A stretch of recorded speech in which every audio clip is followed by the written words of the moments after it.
नमस्कार. नीताज ब्लॉग्समध्ये आपल्या सर्वांचे स्वागत आहे.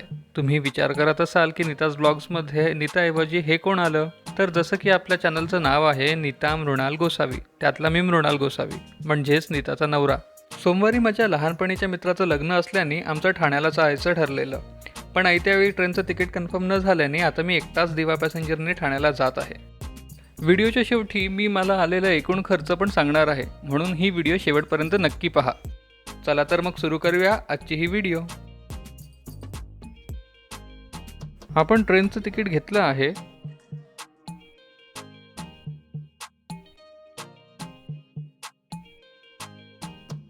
सकाळचे 8:45 वाजले आहेत आणि कुडाळला दिवा ट्रेन येण्याचं टायमिंग देखील 8:45च आहे.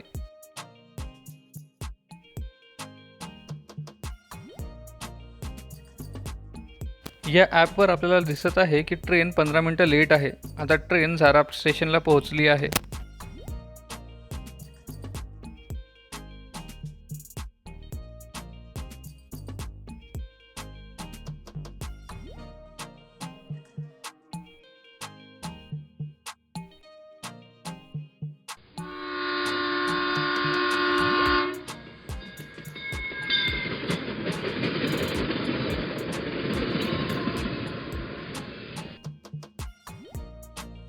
फायनली दिवा पॅसेंजर आली आहे.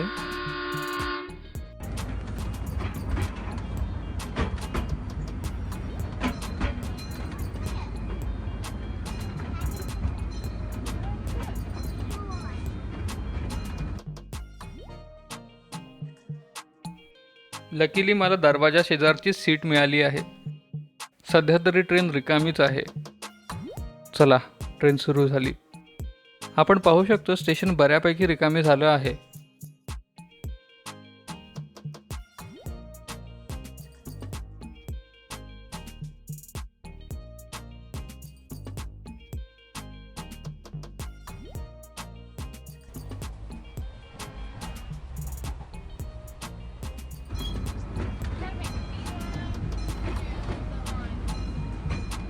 दिवा पॅसेंजर त्यामध्ये येणाऱ्या फेरीवाल्यांसाठी प्रसिद्ध आहे.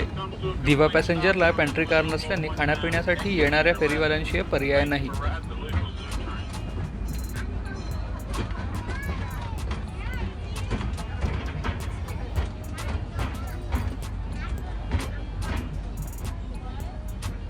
ट्रेनमध्ये इथे हा वॉटर फिल्टर लावला आहे, पण तो काही काम करत नाही.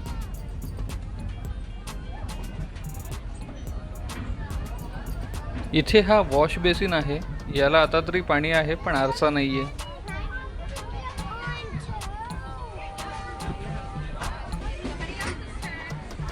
इथे हा इंडियन टॉयलेट आहे. टॉयलेट पण ठीकठाक आहे, स्वच्छ आहे, पण इथे पण आरसा मिसिंग आहे. रेल्वे आपल्या परीने सर्व सुविधा देण्याचा प्रयत्न करते, पण कधी हे रेल्वे कर्मचारी तर कधी हे फेरीवाले हे सर्व काढून घेऊन जातात. असो, कोणी काढले याचा पत्ता कधीच लागत नाही. इथे हे भेलवाले काका आले आहेत. मी पण एक सुकी भेल घेतली आहे.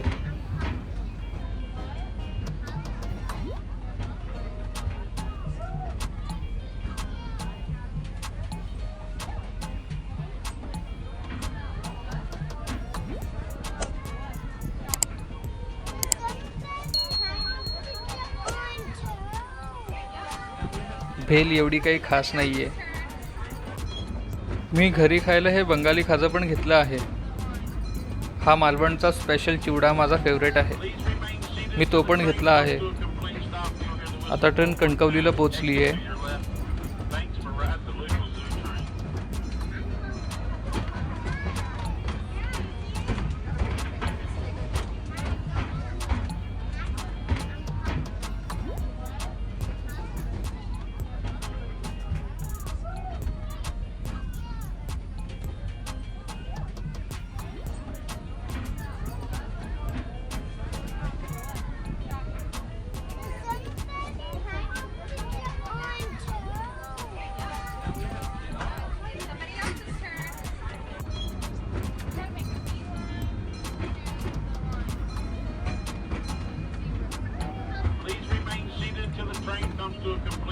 समोसे गरमागरम आणि टेस्टी होते.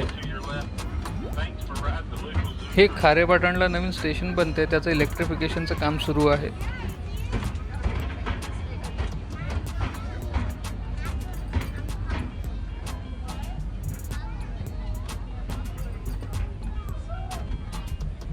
ही आहे मालगाडी.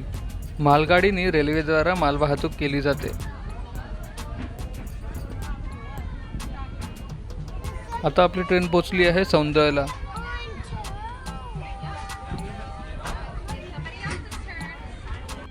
इकडचा प्लॅटफॉर्म खूप खाली आहे, म्हणून लोकांना ट्रेनमध्ये चढताना त्रास होतो.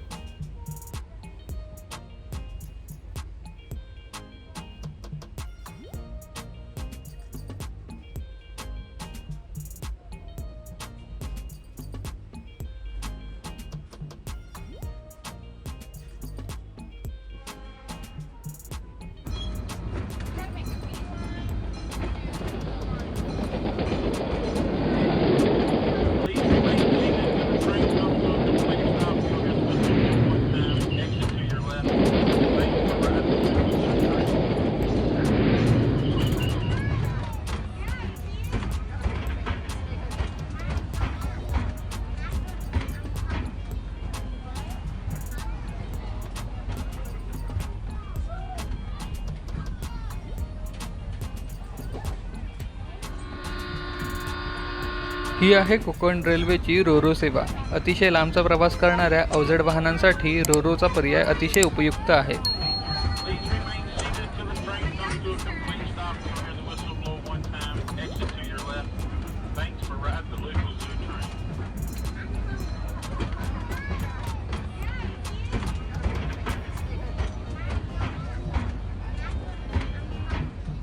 दिवा पॅसेंजरचा मेन डिसॲडव्हान्टेज म्हणजे क्रॉसिंगची समस्या आणि त्यामुळे होणारा उशीर. सध्या रेल्वेचं डबल ट्रॅक बनवायचं काम चालू आहे. कदाचित तो बनल्यावरती ही समस्या राहणार नाही. आम्ही इथे गेली 15 मिनटं या गाडीचं क्रॉसिंग होईपर्यंत थांबलो होतो. ट्रेन बऱ्यापैकी भरली आहे.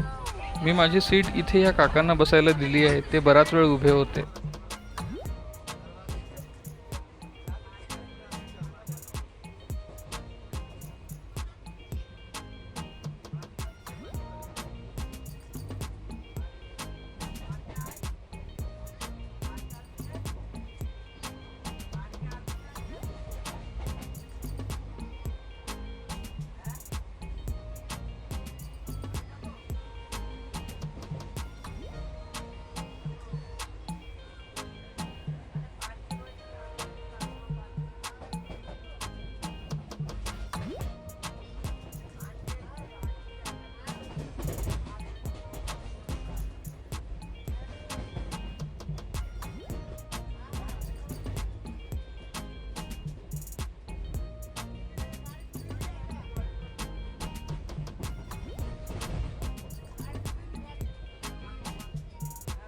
आता रत्नागिरीला गाडी बऱ्यापैकी फुल झाली आहे. लोकांनी आता खाली बसायला सुरुवात केली आहे.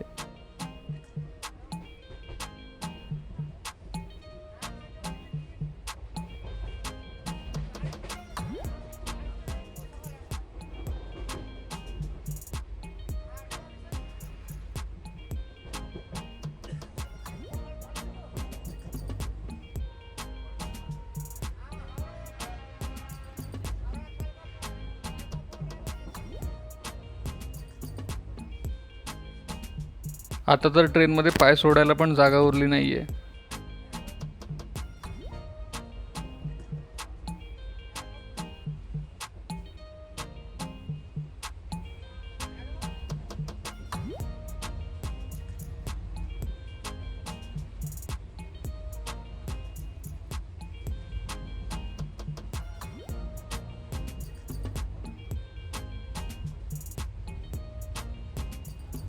ही आहे अतिशय सुंदर अशी वीर स्टेशन जवळची नदी.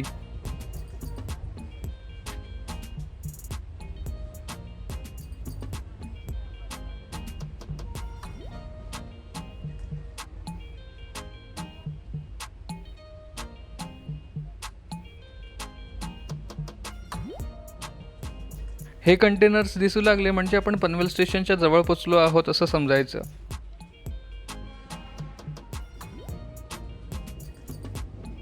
मी पण पनवेलला उतरून लोकल पकडून पुढे ठाण्याला जाणार आहे. नाहीतर मला दिव्याला उतरून फुटओव्हर ब्रिज चढून लोकल पकडावी लागेल. आज सर्वात महत्त्वाची गोष्ट म्हणजे ट्रेन फक्त 15 मिनटं लेट होती. हे आहे पनवेलचं लोकल प्लॅटफॉर्म. इथे 2 नंबरला ठाण्याला जाणाऱ्या लोकल्स लागतात.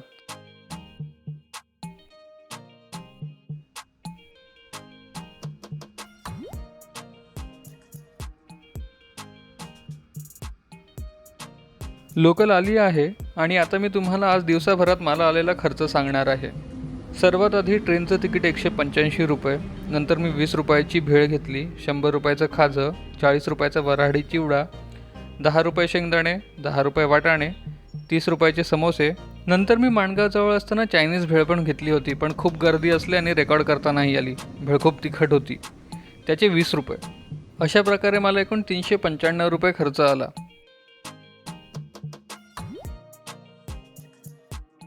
चला आजसाठी एवढंच.